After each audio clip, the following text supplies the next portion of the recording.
Hello ছাত্রছাত্রীরা, আজ আমি তোমাদের সামনে নিয়ে চলে এসেছি দ্বিতীয় শ্রেণীর তৃতীয় পর্ব, পেজ নম্বর 220। দেখো এখানে নিচে কি আছে, দুইয়ের দাগে আছে পাখি আর পাখির ডাক মেলায়। তাহলে পাখি আর পাখির ডাক কেমন হয় আমরা সচরাচর জানি। দেখো, ময়ূরের ডাক কেকা, পায়রার ডাক বকবকম, আর কোকিলের ডাক কুহু।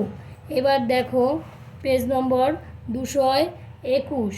221-এ কী আছে, তিনের দাগ, এলোমেলো শব্দ সাজিয়ে অর্থপূর্ণ বাক্য লিখি। এখানে এলোমেলো শব্দগুলো আছে, এটাকে তোমাকে সাজিয়ে লিখতে হবে।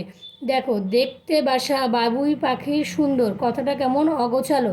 এবার আমাকে গুছিয়ে লিখতে হবে আমাদের। তাহলে দেখো, বাবুই পাখির বাসা দেখতে সুন্দর, তাহলে কথাটা সুন্দর লাগছে, গোছানো মনে হচ্ছে। এবার দেখো 3-2, মোরগ ভোর তার স্বরে হলে ডাকে। তাহলে কী হবে, ভোর হলে মোরগ তার স্বরে ডাকে।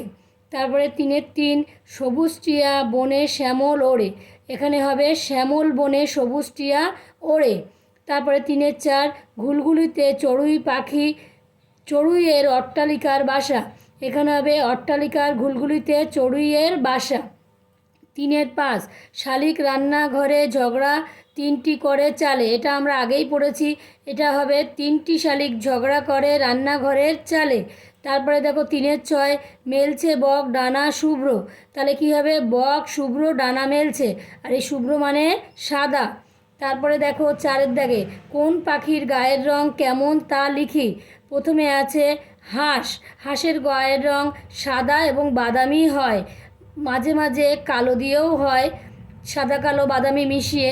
আবার দেখো মাছরাঙা। মাছরাঙার গায়ের রং নীল এবং লাল দুটো মিশিয়ে হয়।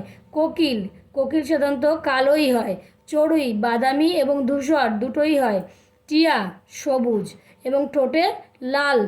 এভাবে পড়তে হবে বা লিখতে হবে, ভালোভাবে বুঝে নাও। এবার যদি ভালো লাগে ভিডিওটি, তাহলে অবশ্যই একটি সাবস্ক্রাইব এবং লাইক করবে।